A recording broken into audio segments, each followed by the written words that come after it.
Welcome everybody to another episode of On the Mic with Michael Flix. Very happy to be back. Very happy to be here. Took a week off last week. I know I've been saying I've been trying not to do that, but last week, man, I had a toothache from hell. Like the whole right side of my face was swollen. I was in crazy pain, and to be honest, if my face wasn't swollen, I would have just thugged out. I would have just thugged out how I was feeling, and I would have came in here and done the show. But the fact that my face was all swollen, wasn't no way I was finna come in here and be having videos that live on in internet's eternity with my face all swollen like that. Pardon me. So yeah, but we back this week for episode 10. I made it to 10 episodes doing this show, man. Very happy, very proud of that. Very excited of that. Got a special guest coming in today, my man Ryan Razooky. If you've been around San Diego basketball, if you're a hooper, or if you're just around athletics, or if you're just on social media, I'm sure you know, if nothing else, have heard the name of Ryan Razooky. He's a NBA skills trainer here in San Diego who trains all levels. And I got him coming in today, man. Some of the stuff that, and that's gonna be a little bit later. He'll be here soon. A lot of the things that I want to talk about, a lot of the things that I'm going to talk about, I am still going to talk about them, but they're a little, they're a little bit just a week old, or maybe just a little bit dated, because these are things that I wanted to talk about last week. And like I said, I wasn't here because of my toothache and I didn't get the chance to.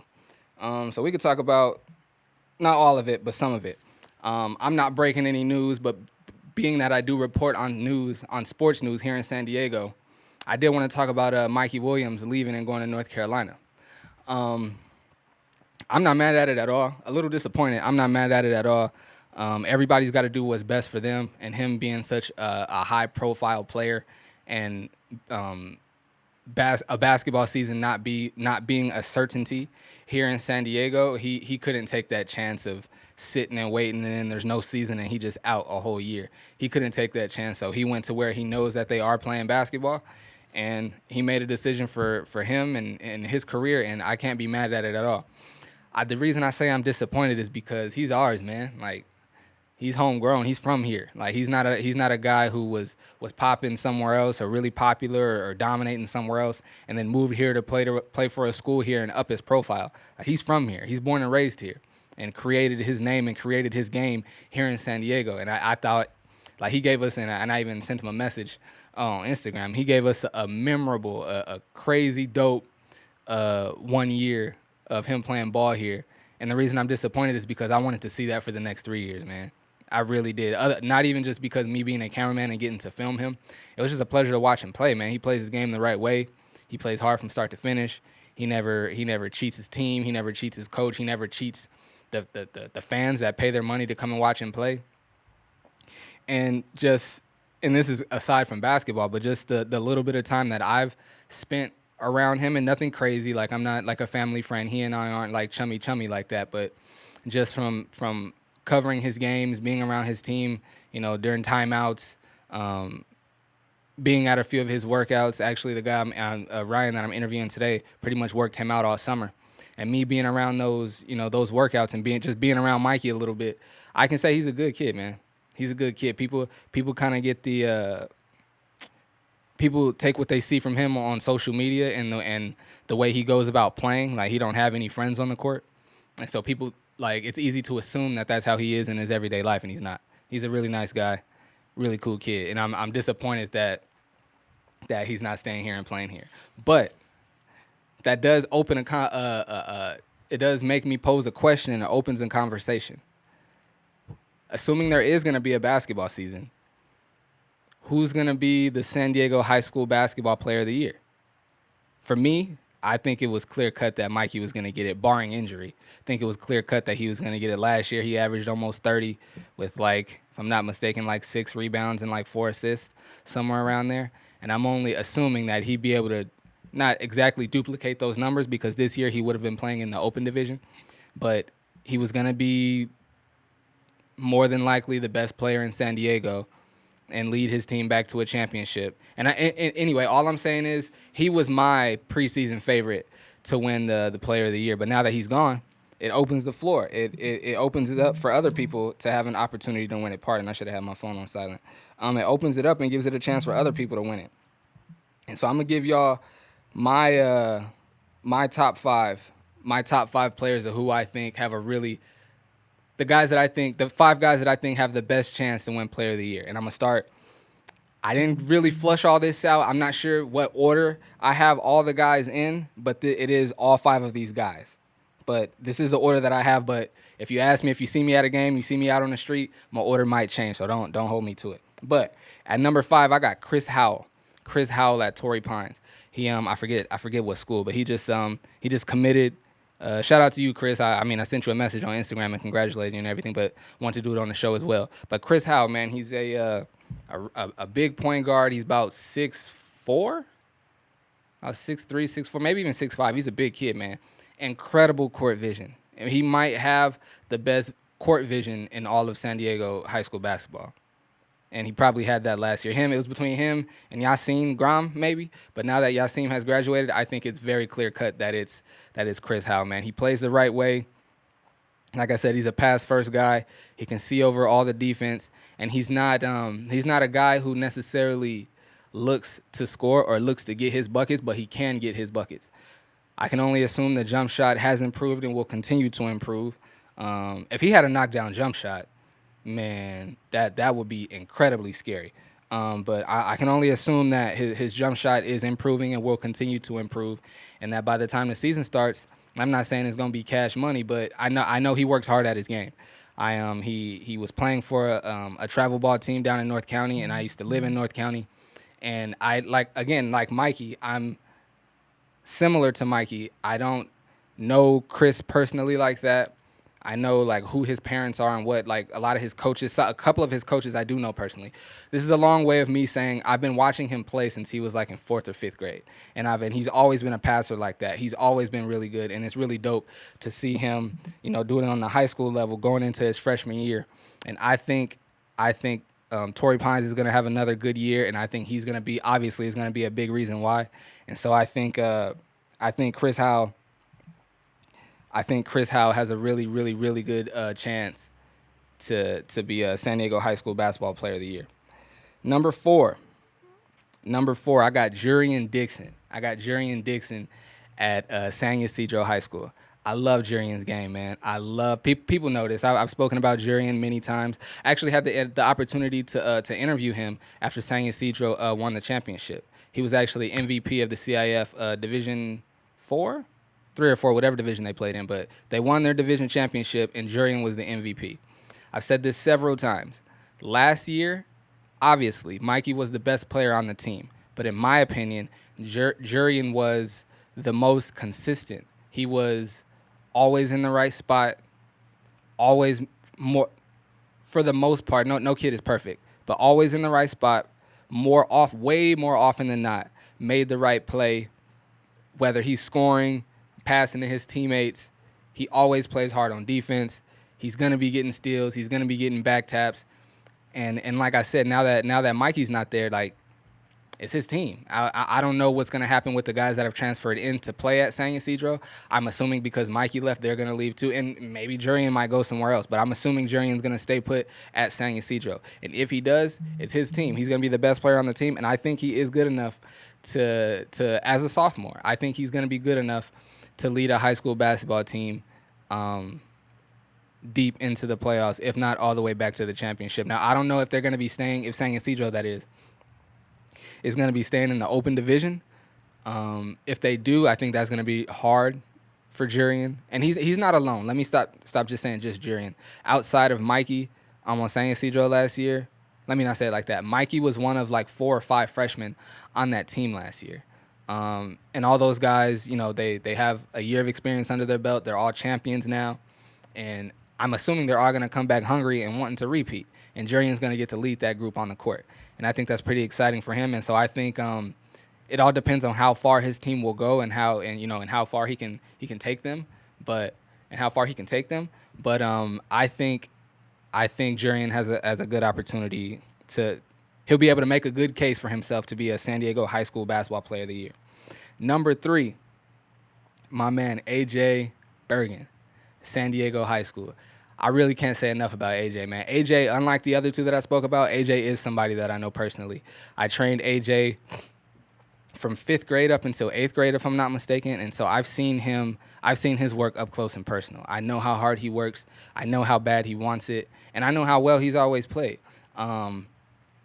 In my opinion, nobody please kill me. This is just a Michael Flix opinion. If I'm wrong, feel free to tell me I'm wrong. But in my opinion, AJ doesn't get all the love that he should get because of, I'm just be all the way real, because of sometimes how people might feel about his dad. And I love full-time hoops. I love him. Don't get that wrong. But I love the guy. But sometimes people don't necessarily like what he does. I mean, nobody's going to like everybody. So it's not a terrible thing if you don't like the guy. But in my opinion, I think people have not liked AJ's dad. And in turn, that's made them not fully give all the credit to AJ that he should get. He's been in high school for 3 years. He has 3 CIF championships. He's the best player on his team last year. Multiple triple-doubles, multiple 30-point games. And like I said, won a championship. Much like Jurian did, or just like Jurian did. And like I said, was the leader of that team from start to finish all year, and has been, if I'm not mistaken, for the last couple of years. And so I think, again, barring injury, he's got the majority of his team coming back with him. I think A.J. Bergen can make a good case for himself to be a San Diego High School Basketball Player of the Year. Number 2, no. What was that number? That was number 4. Number 3. Number 2, I got Wayne McKinney. And I wanted to put him at number 1, but at number 2, I got Wayne McKinney at Coronado High School. Now, Wayne actually lost to Mikey and Jurian in the CIF championship last year, but not because of him. I mean, no disrespect to his teammates, but not because of him. Wayne had, I believe, 32 points, checked Mikey pretty much the majority of the game, and people don't talk about it enough. Mikey got that dunk. And people act like Mikey dunked on Wayne. He didn't dunk on him. It was a very nice dunk, very impressive. But he didn't dunk on him. And Wayne checked him the whole game and did a good job. Now, Mikey got buckets. Mikey is going to get his buckets no matter what floor he plays on. But Wayne, I watched almost every game that San Ysidro played last year. I don't think anybody played better defense on Mikey. Individual. Now, there's teams that have played collective team defense on Mikey better, better than Coronado did. But as far as like a one-on-one, mano-y-mano, I'm checking you, and we're going to see what you got. I don't think anybody checked Mikey better than Wayne McKinney did last year one-on-one. He can score. He can pass. Very athletic. He's a vocal leader on the floor. And not just a vocal leader, he leads by example because he always plays hard, always plays defense, never takes a play off, and you can just tell he wants it. You could tell he wants it. He got out here. It was his first year out here from Oregon, if I'm not mistaken, and he came out here and made an immediate splash. My first time seeing him was at the Cream of the County, and he came balling out. I'm like, who is this dude playing in these Fear of Gods? Bald head dude playing in these Fear of Gods. Like, he trying to be noticed. And I noticed him. He came out there and did his thing, and then did his thing during the regular season, led his team to the championship, and unfortunately lost to San Ysidro. But I think Wayne McKinney is going to be one of the front runners for San Diego High School Basketball Player of the Year next year. At number 1, I don't know how to say your last name, bro. We met a couple times. We show love to each other. I don't know how to say your last name, bro, but Obina over at Cathedral. I got him at number 1, man. For me, it was between him and Wayne, but I think Cathedral is going to have a little bit better of a team, and being so, I think Obina is going to be able to lead his team further when it's all said and done. But I don't know. It's hard to say, man. Those two were really a toss-up for me, so it's hard to say. But those are my 5, man. The 5 people that I think have a really good chance to win a San Diego High School Basketball Player of the Year. At number 5, I had Chris Howell. Number 4, I had Jurian Dixon. Number 3, I had A.J. Bergen. Number 2, I had Wayne McKinney. And number 1, I had my guy Obina over at Cathedral. And again, I apologize, bro. I'm not even going to attempt to say it and embarrass myself. But like I said, we've met in person. You know I got love for you, bro. I just didn't want to butcher your last name. But those are the 5, man. Feel free to debate me. Feel free to send me a DM and tell me I'm dead wrong. However you feel about it, man, I just wanted to start. This is truly how I feel, for number 1. This is truly how I feel. But I just wanted to start a conversation on it. I'm going to go ahead and I think that's a good place to take a break right now. We're going to take a quick break. And when we come back for the break, we'll be in here and I'll be interviewing my man, Ryan Razooky, NBA skills trainer from right here in San Diego. I'm Michael Flix. Will be right back. All right, welcome back. Can you flip the viewfinder around for me, D? Welcome back. As promised, I'm in here with my man, my friend, and NBA skills trainer, Ryan Razooky. My guy. I appreciate you coming through and talking to me, man. Me. What you been up to, bro? Training nonstop, and just working on some new things, just dialing in. New things like what?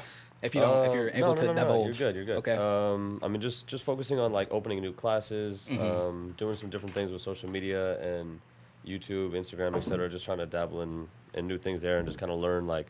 Sorry. Oh, you're good. Perfect. All right. Just learn about that side a little bit more, and then just focus on a lot of online training. So I mean, we do a Zoom class every single Monday, and we have kids from Brazil and like Canada and like everywhere, all over the world, Nice. different parts of the U.S. So that's pretty cool. So just trying to open up like some more Zoom classes and do some more things for trainers to help them with their business and their training and things like that. So just trying to make sure I have a good blueprint for what I want to do. Nice. But yeah, those are the new things. So I ask you with the Zoom classes, was that something you were already doing or looking into doing, or is it something that like came about because of the pandemic? No, it for sure came about. My buddy Devin Williams told me, he's like, dude, get on Zoom, start training these kids on Zoom. I was like, you know what, that's not a bad idea. So we got it dialed in and, you know, just let people know about it. We had like 50 people on it, and it's been going down a little bit, but we'll get it back up just because we're working on some different marketing plans and things for it. But it's been awesome. How can people find that? On my website. Okay. So they go to my website, just my training website, just ryanrazooky.com. Okay. It's there under the training. So Nice. we'll get it on my other website, which I'm working on that Nice. too. So, yeah. That's what I like about you, man. You stay making moves, stay adding. Like I said, I haven't been to your gym in a while just because, like I said, I got a new baby, so it's hard. Congrats. But appreciate that, bro. But I would always tell people, I would tell my brother, anybody, tell EA, anybody. Every time I go to Ryan's gym, there's something new in there, whether it's like the padding on the wall, a new piece of the mural, whether you like knock out the wall and that room back there is bigger. And even now when I watch online, whether it's new people in there, different, like still there's all type of new things in there, and you're always pushing to look better and to do better. Trying to. You know man. what I'm saying? Trying to. That's dope, man. Yeah. That's dope, man. So I know we've interviewed and I've asked you these questions before, but I'm gonna go ahead and ask them again. How long have you been training now? About 6, almost 7 years now. Nice. Yeah. Nice. And what led you into that? Because I know a lot of times trainers are ex-players or ex-coaches that don't necessarily want to coach, they want to train now. So what led you into training? My brother played with Jordan Lawley when he was like 11. Him, Yassine, Dominic, Christian Rose, you know, a bunch of cats. And so then I was a young kid in high school, but I just loved hoops so much, so I would help him out. And I was just a free body, a free volunteer. But I looked at it as an opportunity to soak in a bunch of knowledge.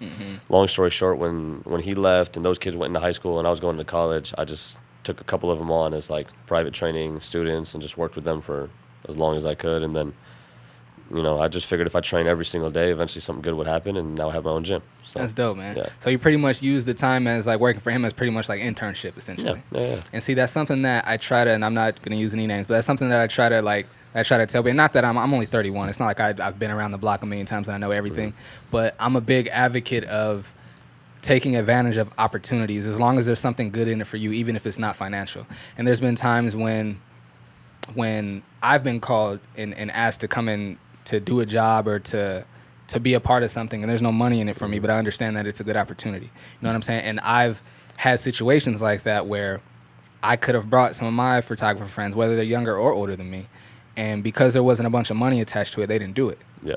And now, like, not that I'm in some crazy, super good position, but because I went and did those things for free and I took advantage of the opportunity, it helped me get other opportunities. And I could have brought those people along, but they didn't want to do a free job. You know what I mean? I've seen it way more times than I'll ever be able to tell.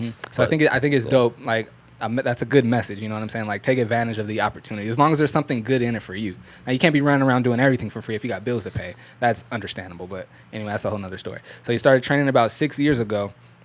And that was just like how most trainers start, right? Like any court you can find, outdoor, indoor. The one thing I think I did a little bit better was I would tap in with teams, and so teams would hire me to do their team training. Nice. And then I would work with them and train their teams, but I would also at least have gym access to be able to train other players because it's more of a skills workout, not really like a practice. Right. So pretty much anybody can come to those. So at least I offered like 3 group classes a week, a couple privates here and there. But I was able to do something every single day, or at least get into a gym every day, or at least go to a park every day, but mostly a gym, which was nice.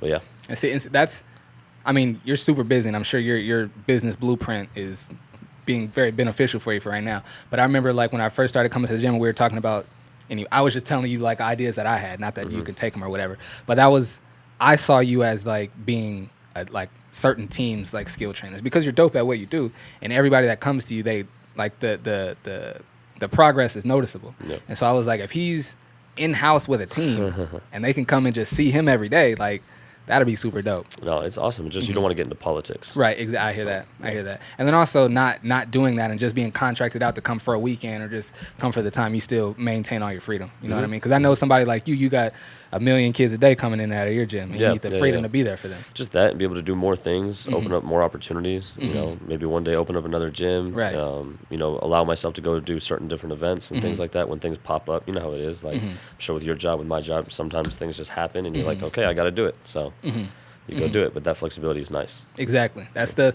one thing, man. I like, and I've told you this before, but I actually lost my job. I used to I was a before and after school program supervisor, and I lost my job. And when I lost my job, I was already I don't want to say conflicted inside because I was paying the bills, but I was thinking like there's so much I want to do creatively, and I don't have the time to do it because I'm at work. And once I lost my job, everything, I don't want to say took off because it's not like I got a million projects that's making millions of dollars or nothing, but I am doing things that are making money and I have all the freedom that I've always wanted, and it's really paying off, you know what I mean? And that's something that, to be honest, man, that's something that when I talk to my friends about, you know, their businesses or things that they're doing, that you're somebody that I point to. I point but bro, like ownership, like have control, like he can do what he wants because he owns his gym. Yeah. You know what I'm saying? And so how did you get to the point where you now have your own gym? How did that happen? I told you. Like I just figured if I trained at least one kid every single day, if I just worked every single day, just one thing, like I would literally be hanging out with my friends and I would just leave to go train some kid. Or I'd be doing anything and if a kid wanted to train, like I would just leave and go do it like 99% of the time. And I figured if I just trained every single day and took every opportunity, you know, I got my first NBA player when I was like 18 years old. I was working with Johnny. It was a connection through my buddy Cody Topper. You know, train him, work with him. He's stuck with me. I flew out to Charlotte, trained him a whole summer in Charlotte. He signed some big contracts. It was awesome. I mean, that relationship was huge. And then the gym, the guy had it in El Cajon. He had it before me. So the floor was there, the courts were there. He only had about, I think, like 30 or 40 kids, if that. And then he's just like, hey, I'm going to leave, like, if you want it. And I jumped on it. And I was like, absolutely. I'll be back from Israel in like a week. I'll meet, we'll talk, you know, we'll get this taken care of. And so I bought it, and I had it technically subleased for the first month. I was in there the moment I had the keys all day, 24/7. I mean, you know, I was there like 15 hours a day minimum, just training, and just learning, right? Trying to like take over the classes, learn how to build new classes, get the website rolling, talk to all the parents, meet all the kids, this, that, whatever. And just get it jump started from there. But I mean, now we're over, you know, past 200 kids that we work with, and you know, have 4 different trainers and interns and volunteers and things. That's dope. I love that because I remember when you first got the gym and talking about like I want to be able to bring in staff and want more trainers so I can. That's dope, man, to hear like everything coming. Not that I ever doubted it, but just to watch it happen is super fruition, dope. Yeah, exactly. Cool. And so did you already have a relationship with the guy that had the gym before you, or did he just kind of see you on socials and was like, he looks like a good kid? It was so weird. Like when he first opened up, he had put little real estate signs all around the city, and I saw it. I was like, ooh, basketball related. Let me call the guy, see what's going on. Would love to tap in and just get connected. So I called him, I met him. I went to the gym, and I told you I was working with some different teams. Like, for instance, I was working with the Sabres. So I made that connection between his gym and the Sabres and talked to him. And was like, oh, you know, I'd love to come in here, work together. You know, you're a father with 3 kids. I'm sure you're not in here 24 hours a day. I'd love to take some of the hours that you're not in here, and we'll figure out how to make this work. Long story short, he just didn't really want to work together. He kind of wanted to just, like, rent it out to me. But it made no sense for me to pay a lot for the rent when I could get a city gym for half. So I was like, oh, forget it. It's a wash. Which I think I ended up saving his business because of that connection I made. And I got him a lot of kids from like the Sabres and different like club programs and stuff, which is cool, you know. Yeah. It's awesome. I was doing my thing, he's doing his thing. Absolutely. But years down the road, like never talked to him to again, he called me and was like, hey, I'm leaving if you want it. Like, I know that you train. And I was like, yeah, I do. So that's dope. Yeah. That's dope. There's nothing in the world. I didn't hit the ground running. I remember I saw something small about it because I don't remember if it was something that you were like super heavily promoting at first, but I remember I saw something small, maybe because I just follow you and I pay attention to your posts. And then I remember like days later, I think Ray Williams, who plays for the Kings and he coaches at Mission Bay, he had a group of kids in there. Yep. I just remember like everybody was like, oh, a new gym, and everybody was in there, man. And it's pretty much been that way like nonstop. Yeah. You know what I mean? And so I was about to say, you've been training pretty much all of San Diego. Anybody who wants to train, they've been coming in there with you. And I know a lot of times, a lot of the high profile players want to kind of stay with who they've been with. Oh yeah. How did you start training Mikey? How did that happen? So probably everybody from San Diego's known him since he was a kid.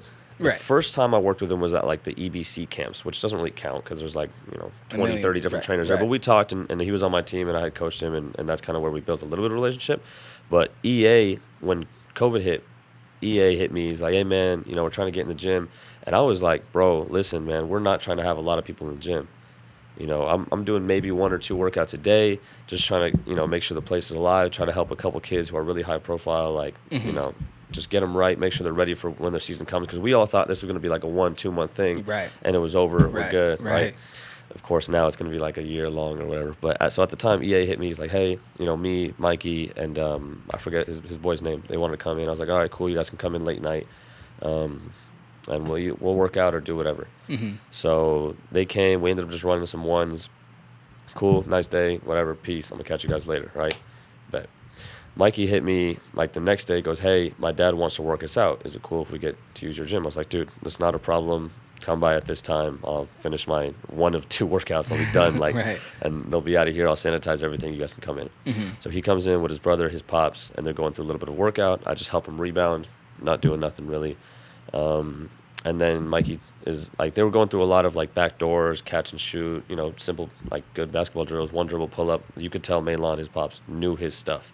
For sure, 100% knew his stuff. Like, I was like, this is really, really good, for someone who's not like a basketball trainer or coach, but he knows the game. Right. And then Mikey's like, oh, I want to go through some of this stuff. So I asked Maylon, I was like, do you want me to put him through some stuff? He goes, go for it. So I put him through a couple of drills. They're going hard. They enjoyed it. They liked it a lot. Maylon just walked out and just left. So I was like, cool, that's respect. That's like, trust, obviously, that's trust. He enjoys what I'm doing. He thinks what I'm teaching is good, so appreciate it. Obviously they liked it. They worked hard, and then they left. Next day, hit me up. Hey, can we get back in the gym? Sure, not a problem. Comes in with his pops, his brother, him, the 3 of them, and he goes, what we on? So I'm like, okay, I'm leading the workout now. So I led him through another workout, and then it just kind of happened like that continuously. Then he would just come with Kaylin or Felix or whoever he can get a ride with, because he can't drive, but he'd pull up and be like, all right, what are we doing? So we just work out every single day, sometimes twice a day, or oftentimes twice a day. And then it became like, I just realized what he liked to do, what he needed to get better at, and would kind of, like, some workouts we'd focus on different things, but that's how the whole connection started. Like, his pops would just walk away and be like, all right, you got him, like, train him, trust you, do whatever you want to do, and that was it. That's dope. Yeah. That's big trust. Because I know it happens, but it typically doesn't happen that quick. Because I used to train, and a lot of times, especially if the dad, like you said, knows the game and he's been training their kid, whether it's male or female, the moment where they feel they're good, like, he's got him, I can step away now. For me, obviously you're a better trainer than I was, but for me, it didn't happen that soon. I won't necessarily put a time on it, but it didn't typically happen that soon. And especially, I would take it, I'm sure you took it as a huge compliment, because Mikey's like the best player in his class. The whole nation knows who he is. And the fact that his dad is like, nah, Ryan got you. That's dope. No, it was cool. That's really dope. Well, it was like that in combination with, like, even sometimes Mikey would text me and be like, hey, we're supposed to have team practice tonight. I'd rather bring my guys by you. So I was like, that's cool. That's dope. Bring the guys here. Let's make sure you guys get a good workout. Whatever it was, even though we have like a super small gym, the workouts were, if it's high energy and they're pushing each other and they're going hard and they're enjoying it and they're having a good time, like, all those things combined, and obviously they're getting better, like, all those things combined, when the energy's there, it's so much freaking fun. It's a blast. But you're helping those kids get better. You get in the grill, you push them, they push you, and it's good. Right. And now, and since then, since COVID, I won't say since Mikey. I'm going to say because of COVID and your gym was open and no other gym was open. Were you already in communication with some of these high profile people? Because you've had Nate Robinson and his kids in there. No, they were visiting Mikey for his birthday. I believe. Oh, okay, I didn't know that. So that's why they came in with him. Okay, dope. And then, see, I didn't know they came with him. I just thought maybe they saw. No, it was crazy. Mikey I think it was Mikey and like Kaylin and Jurian, whatever. It was like 3 or 4 of them working out. And then Nate Robinson pulls up, and I was like, whoa, what? Nate Robinson, okay. He pulls up with like 2 of his boys, or his 2 sons, and like 2 of their friends. And so then about like 45 minutes to an hour through the workout already, I'm like, all right, you guys can hit your free throws, get some water. And then Nate's boys all walk into the gym, and they're just like shooting around a little bit. But I thought, like, I thought they were just going to They come were watch by or something. and watch, and then they're going to pick the boys up and go do something afterwards, right? They were on the court. So when I was about to go through the next drill, they all looked at me like, okay, what are we doing? And I was like, all right, well, now we got 8 of y'all, so okay, let's go. See, I would have. I'm Yeah. sure most people. I had no idea that it worked that way. I thought they were just like, oh. To me, honestly, I thought because you've got these high profile people in the gym and they follow these people and they're like, oh, the gyms are closed, that gym's open, we're gonna go work there. So that's great. It's interesting to hear Well, that it worked out that they way. came with Mikey, so it just I Right, was like, kind right, of, right? right, The right, next right. day, they all came at the same time, but that was a funny situation. I was like, all right, let's get after it. But we had a lot of really, really awesome things happen in like the past, half a year or so. For sure. Like I said, like other than the two names we've already mentioned, Mikey and Nate Robinson and his kids, you've had like all the Jimmy Butler. I was about to say you've had Jimmy Butler in there, you've had Max is Nice in there, you've had like all the influence. Yeah, really. Flight, all and the Cash, and all of Kenny, them. I don't yeah, even it's crazy. guys that You don't even know. The kids know him, though. I was about to say guys that I don't know, and I'm like, and it's be like, oh, this guy's here. I'm like, well, who the hell is that? And then I go look at his page. I'm like, oh, this dude is a big deal. Like, that's dope, man. That's super dope. Has any of that gotten in the way with what you typically do on a day to day? Not really. No, the only thing we cut back on really was just like some private training. We're not doing as much like personal one-on-one lessons. Just mostly opening up some more group classes and things like that, and then allowing that time where we used to do private training to focus more on like online content, whether it be YouTube videos, tutorials, or whether it be like different, mostly tutorials where we're just posting like content to help people. And it's been cool because we've had some videos hit like millions or hundreds of thousands. And I'm able to give out like a lot of really good information, which I'm happy about because I get emails and DMs and text messages, not text, but responses about people who are just like, man, we've improved so much since watching your videos. Like, would have never had access to this. This is amazing. I've gotten so much better. I'm killing my big brother. Like, yada yada yada. So it's cool to see, how much of an impact you're able to have. And one of my biggest things I always say is, I don't care why you walk through the doors, as long as the moment that you walk through the doors, you get something really, really high quality. So there's a lot of reasons. If people walk through my gym because Flight was there, because Cash was there, because Mikey worked out there, or Nate Robinson was there, I don't care why you come in. But as long as the moment you walk in, you get the real deal, then I'm happy. And see, not that what I'm doing is like giving you something that you're going to be able to take and go forward with it. But I feel that way about this show and about my platforms. Like I've had situations where, you got to say something? I've had situations where I've reached out to people to do an interview or to sit down with them, and even to come into their space, like I did with you before on my other show, Link Up with Michael Flix. Got a new episode out. Y'all go check that out. But I want to do an interview with them, and they'll either tell me yeah, and then we try to set it up, and then you could tell the yeah was just because they were trying to let me down easy. Or people just flat out say no, like, nah, I'm cool, I don't want to do that. And then they see like what I'm doing and that it's a pretty cool thing. It's dope. And now they want to come and do it. You know what I'm saying? And again, I was actually just telling my mom. At first, I wanted to take those things personally. I wanted to be like, well, nah, bro, you don't want to come and do it, so don't come and do it now. Yeah. But now I have that exact same approach now. I don't really care why you want to come and sit down here, because I'm going to ask the questions I'm going to ask. And like I said, my platform is for all of San Diego. So I mean, not all of San Diego, my platform is for anybody who's doing something positive that I just want to come and tell people about it, or have a story to tell. So what's next for you, man? What's next for you, man? You got your gym. You've got all kind of clients, high profile, little kids. You're talking about opening another gym. So what's your plan right now? We mostly focus on the little kids. We don't post them a ton all over the place because, to be honest, not a lot of people are wanting to watch 6-year-olds work out. Although Joe Seals will tell you otherwise. I love Joe to death. But he's like, post the kids, man. I'm like, I'm sorry, man. No one's trying to watch a 7-year-old do a layup. Right. We'll post them on the Hoop House page. That's what I was about to say. Yeah, we'll post them on the Hoop House page. But the goal obviously is to open up another gym one day. Look at different areas and see where we could open up another Hoop House. Possibly closer up north, get a little bit closer to like some creators and stuff, because those types of things are awesome for your marketing and such. But just being able to give really, really good quality and make sure that I have the right people involved with it. My brother does a really, really good job. He does. So you haven't even, this kid is going 6 a.m. every single day with like a real good group of boys that you're going to find out about in a couple of years. He's training a couple other guys. He's working with them. He's helping us run all the classes. My boy Clay is helping us run all the classes. Like, we're just making sure that we have at least, 2, 3, 4 trainers at every lesson, giving kids really quality, instruction, making sure they walk out of every lesson better. So it'd be awesome to open up another gym one day.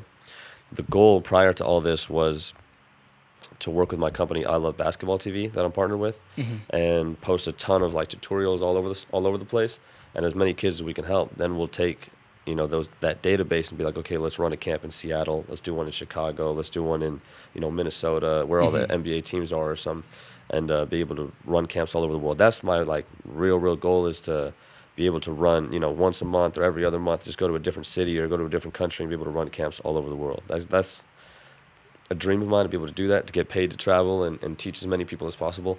And you get to help the coaches, the kids, the organizations, etc. Like that stuff is cool.